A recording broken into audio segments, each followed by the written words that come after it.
Hi hello ಎಲ್ಲರಿಗೂ ನಮಸ್ಕಾರ. ಇವತ್ತು ನಾನು ಅಕ್ಕಿ ಹಿಟ್ಟಿನಿಂದ ಪುಟಾಣಿ ಹಿಟ್ಟು ಹುರಿದ ಕಡಲೆ ಅಂತಾರಲ್ವ ಅದರಿಂದ ಚಕ್ಲಿ ಮಾಡಿ ತೋರಿಸ್ತಾ ಇದ್ದೀನಿ. ಈ ಗ್ಲಾಸ್ಲಿಂದ 3 ಕಪ್ ಅಷ್ಟು ಅಕ್ಕಿ ಹಿಟ್ಟನ್ನು ತೊಗೊಂಡಿದ್ದೀನಿ.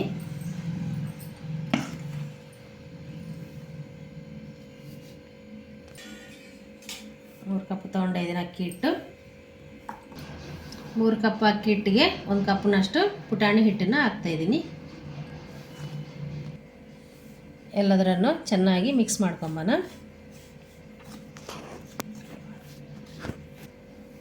ಹಾಫ್ ಸ್ಪೂನಷ್ಟು ಉಪ್ಪು, ಹಾಫ್ ಸ್ಪೂನಷ್ಟು ಖಾರ, ಹಾಫ್ ಸ್ಪೂನಷ್ಟು ಅಜವಾನ, 2 ಸ್ಪೂನಷ್ಟು ಎಳ್ಳು,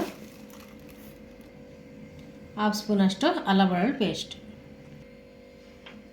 ಕಾಸಿದ್ದ ನೀರನ್ನು ಹಾಕಬೇಕು, ತಣ್ಣ ನೀರು ಹಾಕಬಾರ್ದು. ಕಾಸಿದ ನೀರು ಹಾಕಿದ್ರೆ ಚಕ್ಲಿ ಭಾಳ ಚೆಂದಾಗಿ ಬರ್ತವೆ. ಹಿಟ್ಟನ್ನು ಎಲ್ಲದರನ್ನು ಚೆನ್ನಾಗಿ ಮಿಕ್ಸ್ ಮಾಡ್ಕೊಂಬೋಣ. ಹಿಟ್ಟು ಈ ಥರ ಇರಬೇಕು, ಸ್ವಲ್ಪ ಲೂಸಾಗೇ ಇರಬೇಕು. ನಾನು ಈ ಥರ ಚಿಕ್ಕ ಹೋಲ್ ಇರೋ ತೊಗೊಂಡಿದ್ದೀನಿ. ಡೀಪ್ ಫ್ರೈಗೆ ಎಣ್ಣೆಯನ್ನು ಇಟ್ಕೊಂಡಿದ್ದೀನಿ. ಹಿಟ್ಟು ಈ ಥರ ತೊಗೊಂಡು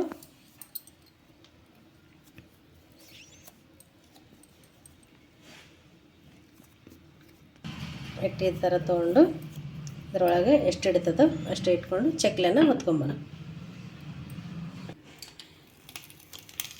ಈ ಥರ ಬೇಕಾದರೆ ಪ್ಲೇಟ್ನಾಗೆ ಹೊತ್ಕೋಬೋದು, ಇಲ್ಲಾಂದರೆ ಕಡಾಯಿಗೆ ಡೈರೆಕ್ಟಾಗಿ ಹೊತ್ಕೋಬೋದು.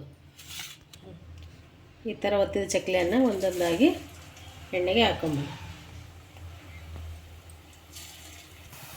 ಒಂದು ಕಡೆ ಆಗಿದೆ, ಇನ್ನೊಂದು ಕಡೆ ಟರ್ನ್ ಮಾಡ್ಕೊಂಬೋಣ. ಡೀಪ್ ಫ್ರೈ ಆಗಿದೆ, ಈಗ ಸರ್ವ್ ಮಾಡ್ಕೊಂಬೋಣ.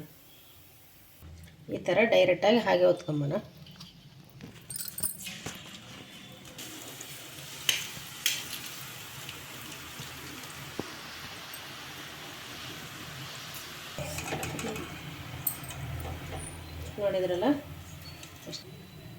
ನೋಡಿದ್ರಲ್ಲ ಎಷ್ಟು ಚೆನ್ನಾಗಿ ಬಂದಿದೆ.